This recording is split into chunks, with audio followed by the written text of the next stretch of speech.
Bonjour à tous et merci de nous rejoindre pour Ici l'Europe. Adieu vos vaches cochons couvées. Avec la crise Covid, la plus grande messe agricole de France avec 700 000 visiteurs, le fameux salon de l'agriculture a été annulé. L'édition 2021 devait se tenir du 27 février au 7 mars. Et pour maintenir ce rendez-vous malgré tout rural important, populaire, nous vous proposons une émission entièrement consacrée à l'Europe de l'agriculture avec grand invité, grand reportage, débat. Alors on commence par prendre la direction de Bruxelles, retrouver le commissaire à l'agriculture, Janusz Wojciechowski. Bonjour, monsieur le commissaire. Je rappelle que vous êtes magistrat, issu du parti Droit et Justice PiS au pouvoir. Rappelons que la Pologne est un pays très agricole. Nous avons adopté à 27 une PAC transitoire pour les années 2021-2022 parce qu'on n'a pas réussi à s'entendre pour les 7 prochaines années. Et il y a dans cette nouvelle enveloppe 8 milliards d'euros supplémentaires pour lutter contre les effets du Covid-19. Comment l'épidémie a affecté ce monde rural et est-ce que l'Europe en fait assez ?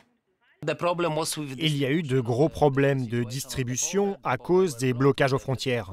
Les transports de marchandises et d'animaux, les mouvements des travailleurs agricoles transfrontaliers ont été entravés.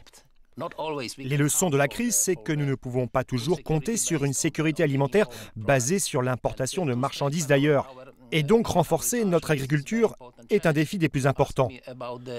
Vous me demandez si c'est suffisant, ces 8 milliards d'euros sur 2 ans, transférés du grand plan de relance européen vers le deuxième pilier de la politique agricole commune. Bien sûr que non, ce n'est pas assez. Mais nous devons soutenir nos fermiers en utilisant tous les autres fonds européens à disposition. Et je rappelle que le budget de la PAC, dans les 7 prochaines années, va tout de même frôler les 400 milliards d'euros, si on y inclut les 8 milliards d'aides d'urgence à la relance. Alors, entre 2023 et 2027, du coup, la politique agricole réformée devra tendre vers un verdissement. Alors, comment réussir avec cette nouvelle PAC à atteindre des objectifs fixés par ailleurs par la Commission von der Leyen, réduction de moitié des pesticides, un quart des terres cultivées en bio en 2030 et même neutralité carbone en 2050 ? Grâce au nouveau éco-régime, une part des paiements agricoles directs seront maintenant dédiés seulement à ces fermiers qui, sur la base du volontariat, passeront aux meilleures pratiques environnementales. Notre idée n'est pas de forcer les fermiers à changer, mais de leur proposer un intérêt financier pour être plus respectueux de l'environnement. Prenons l'agriculture biologique. Oui, c'est vrai, l'objectif de passer à 25% de terres en bio est très ambitieux. Il représente d'ailleurs un défi énorme, car cela implique d'améliorer au passage la transformation, l'industrie agroalimentaire et la distribution du bio, ainsi que la demande pour ces produits.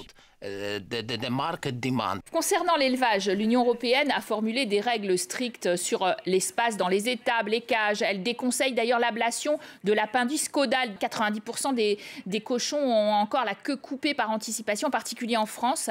Et ce, pour des raisons d'abord sanitaires. Peut-elle aller plus loin pour favoriser le bien-être animal en tant que tel ? Les questions de bien-être animal me tiennent vraiment à cœur, car j'ai moi-même grandi dans une ferme en Pologne. La réforme de la PAC sera plus respectueuse du bien-être animal. Il faut plus d'espace pour les animaux, moins de densité du bétail et un accès en libre service à la nourriture. Et là encore, c'est une opportunité pour les petites et moyennes fermes d'obtenir des aides européennes. Il y a aussi la question de l'étiquetage bien-être animal. Nous allons mettre en place un système d'étiquetage de standards de qualité de bien-être animal très haut, qui s'appliquera aux élevages, aux transports et aux abattoirs également. C'est important que le consommateur européen soit bien informé. Merci, monsieur le commissaire, de cet entretien. Alors, la thématique du bien-être animal s'est invitée dans le débat européen des derniers mois. Enquête auprès des éleveurs, des chercheurs, des militants qui tous attendent beaucoup de l'Europe. Un reportage aux 4 coins de la France, signé Xavier Chemisseur, suivi de notre grand débat. J'ai décidé de renforcer encore les mesures pour réduire nos déplacements et nos contacts au strict nécessaire. Les bars et les restaurants. Un clip en forme d'alerte. d'avertissement qui fait le lien entre les zoonoses, comme le coronavirus, et l'agriculture industrielle. L'augmentation des zoonoses est directement liée à l'augmentation des animaux d'élevage. Ce clip, c'est l'un des derniers nés de l'association abolitionniste L214. Une association qui a fait du bien-être animal son cheval de bataille, quitte à utiliser des images chocs pour marquer les esprits. Si les images, elles sont chocs, c'est parce que la réalité, elle est choquante elle-même. Aujourd'hui, 80% des animaux qui sont abattus en France sont issus d'élevage intensif. Conditions d'élevage, de transport ou d'abattage, pratiques violentes comme le broyage de poussins ou le claquage de cochons, rien n'est oublié. Des images coup de poing, des propos qui claquent, des enquêtes qui poussent à s'interroger, même si l'accusation d'agribashing n'est jamais très loin.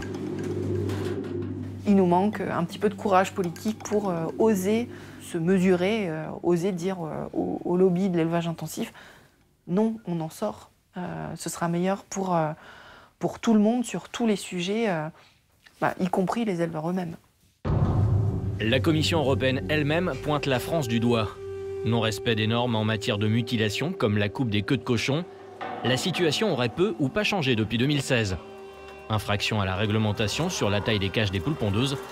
Peu d'évolution, là encore, depuis 2012. La France ne serait donc pas forcément bon élève. Le bien-être animal, pourtant, est devenu un sujet de société. Quasiment 9 Français sur 10 considèrent la question comme importante. C'est également devenu un élément politique. Loïc Dombreval est député de la majorité présidentielle. Ancien vétérinaire, il a porté en début d'année une loi sur la protection des animaux domestiques.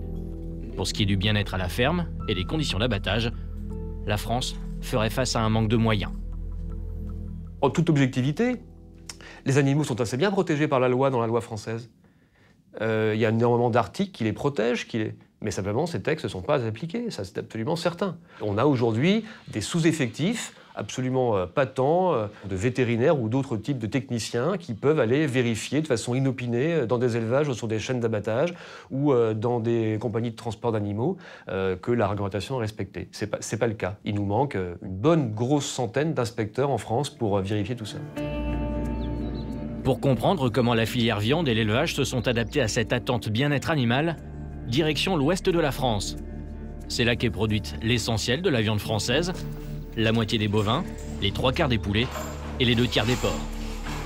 De l'élevage intensif essentiellement, qui fait vivre une grande partie de la région. Allez les filles. Étienne est naisseur et engraisseur. Il a repris l'exploitation de ses parents près de Rennes. Depuis 30 ans, il a tenté de suivre les nouvelles réglementations, réduisant son nombre de truies de moitié pour leur donner plus d'espace. En termes de bien-être animal, des jouets ont été installés, mais d'autres changements sont annoncés. Je suis aux normes aujourd'hui et on va certainement encore les changer. Ouais. Le problème, c'est que quand je me suis installé, le cochon était à 1,50 € le kilo. Aujourd'hui, on est à 1,20 €. Ça dégoûte beaucoup d'éleveurs. J'ai hâte d'arrêter parce que trop de contraintes, ça devient compliqué, quoi. Pris entre des injonctions contradictoires, la pression réglementaire et la baisse des cours, les critères environnementaux et de bien-être animal, Étienne n'a droit à aucune aide pour son élevage, en dehors d'un soutien de la PAC pour ses 60 hectares de culture. Comme beaucoup dans la filière, il se sent étranglé. Dans les années 80, on attachait les truies. C'est vrai qu'elles souffraient, alors qu'aujourd'hui, elles sont en liberté. Je veux bien, il n'y a pas de souci, au contraire, on s'est toujours adapté, on continuera à s'adapter. Le problème, c'est que c'est des investissements supplémentaires, du travail supplémentaire, mais ce travail-là n'est pas rémunéré. Comme une grande partie des éleveurs porcins, Étienne partira bientôt à la retraite. C'est le cas de plus de la moitié des éleveurs de porcs du Grand Ouest dans les 5 prochaines années, et un quart seulement des exploitations seront reprises, ce qui pose beaucoup de questions pour l'avenir de la filière. Dans le cadre de la PAC, jusqu'ici, en termes de bien-être animal, on parlait de conditionnalité d'accès aux aides. Mais la nouvelle PAC ira plus loin, à la demande de l'Allemagne, un moyen peut-être pour la France de favoriser la transition vers un nouveau modèle. Il y a peu en fait d'aides au titre de la production porcine ou de la production avicole. Il faut profiter du renouvellement des bâtiments pour leur associer en fait des critères de bien-être. Et donc dire que vous allez pouvoir toucher des aides à l'investissement si vous augmentez les critères de bien-être associés. Et la deuxième chose, c'est de dire, Par exemple, si une pratique correspondant à une réduction du nombre d'animaux par mètre carré fait que vous augmentez vos coûts de production, c'est de compenser ces coûts-là par des aides de la PAC qui sont des aides annuelles. Et donc il y a ces deux volets-là sur lesquels on peut jouer. Des aides dont pourraient par exemple bénéficier les éleveurs qui feraient le choix du bio, comme Jérémy. Il s'est installé il y a 3 ans dans la région nantaise. Il a repris une ancienne exploitation traditionnelle de vaches et de poulets qu'il a convertie en élevage de cochons bio. Elles ont fini de manger ce qu'on a donné ce matin, donc là, on redonne à manger pour ce soir. Une exploitation d'une 60aine de truies et 800 porcs en tout, entièrement sur paille, avec accès à l'extérieur.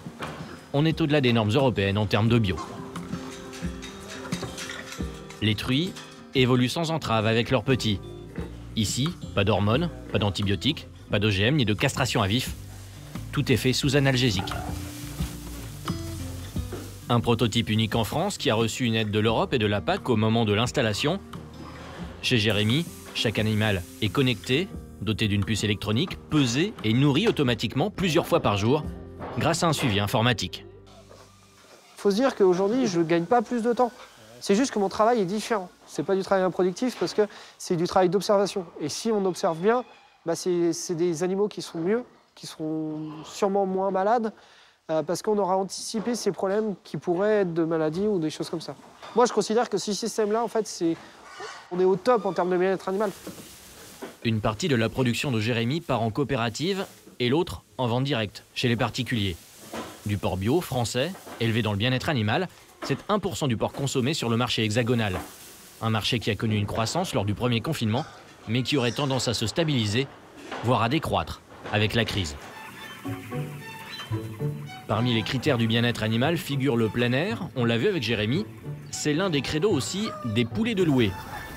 Une coopérative de 1100 éleveurs, comme Carole, ancienne banquière, qui a repris l'exploitation de ses parents et de ses grands-parents. La coopérative a été pionnière en termes de plein air, du label rouge, mais aussi du sans OGM. Elle a désormais fait le choix d'un étiquetage bien-être animal. On va commencer par les poulets. Voilà. Un cahier des charges précis à respecter, établi avec des associations de défense du bien-être animal, avec à la clé plusieurs inspections, dont une interne, une fois par an. Vous payez tous les jours, tous les 2 jours, ça? Comment ça se passe? En fonction des besoins. Aujourd'hui, on a des choses scientifiques, c'est pas discutable. Ça va être reproductible dans tous les autres élevages de France et de Navarre. Et ben ça, c'est plutôt bien, ou peut-être même européen. Il y a des points rouges, des points oranges, des points jaunes. Des points rouges, entre guillemets, c'est un chaos s'il n'est pas respecté. Qualité de la litière, à boire et à manger. Et je pense que ça fait partie des critères que, pour le bien-être, c'est important. Un projet d'étiquetage bien-être européen a récemment été validé par les ministres de l'Agriculture. Sa mise en œuvre est encore à l'étude, mais cocorico, ce nouvel étiquetage bien-être Made in France, pourrait faire des émules. L'étiquetage bien-être animal se situe dans ce qu'on appelle le ticket de compostage. On trouve les informations de l'élevage, on est chez Carole ici. On parle aussi de mode d'élevage ici, donc avec ces petites icônes qui montrent parcours extérieur. Le mot bien-être animal écrit sur une étiquette, ça veut rien dire. Sur un ticket de compostage, avec cette étiquette, ça veut tout dire. L'étiquette européenne devrait intégrer en plus des informations sur l'abattage et le transport. La Commission y travaille encore. Si les Néerlandais ou les Allemands ont longtemps fait figure de référence dans le domaine, l'étiquetage français est regardé de près et répond à une demande des consommateurs. Dans les années 50, on demandait aux éleveurs européens de produire plus pour nourrir la planète. Des voix aujourd'hui plaident pour le retour à un modèle d'élevage paysan. C'est le cas de Jocelyne Porcher.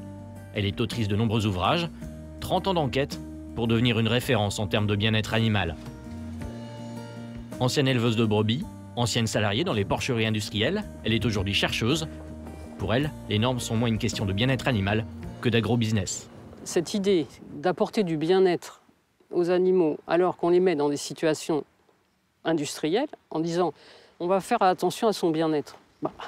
Non, ce n'est pas un objet industriel. C'est effectivement, comme dit la loi, un être sensible, intelligent, affectif, relationnel, moral. Ce n'est pas une bagnole, ce n'est pas une chaussure. Changer de modèle, c'est le projet d'éleveurs vendéens qui ont fait le choix d'une agriculture paysanne et bio près de Noirmoutier. Un élevage vertueux et à taille humaine, pas plus de 50 vaches. Grosse. Les bêtes en hivernage sont attachées jusqu'en mars et au pré, dans les marais classés, le reste de l'année. Une règle, pas plus d'un veau par an et par vache.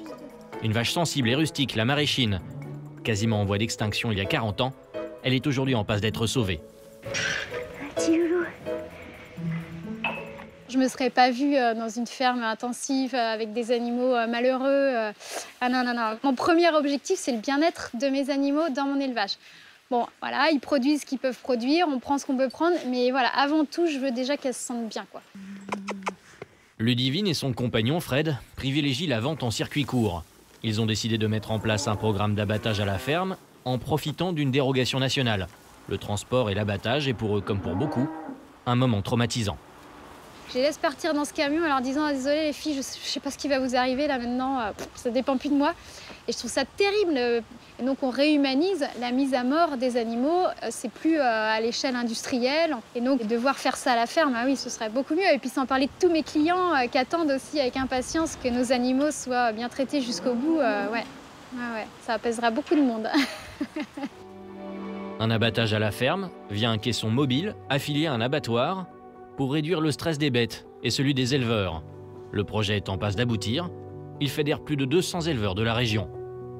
Mode d'élevage, alimentation, transport ou abattage, c'est tout le modèle agricole qui pourrait avoir à se réinventer avec la nouvelle PAC et le pacte vert. Pour que le bien-être des animaux puisse à l'avenir être jugé indissociable, du bien-être à la fois des éleveurs et des consommateurs. Fin de notre première partie. Rendez-vous dans la seconde avec ma camarade de Public Sénat pour poursuivre le débat sur la réforme de la politique agricole commune. À tout de suite.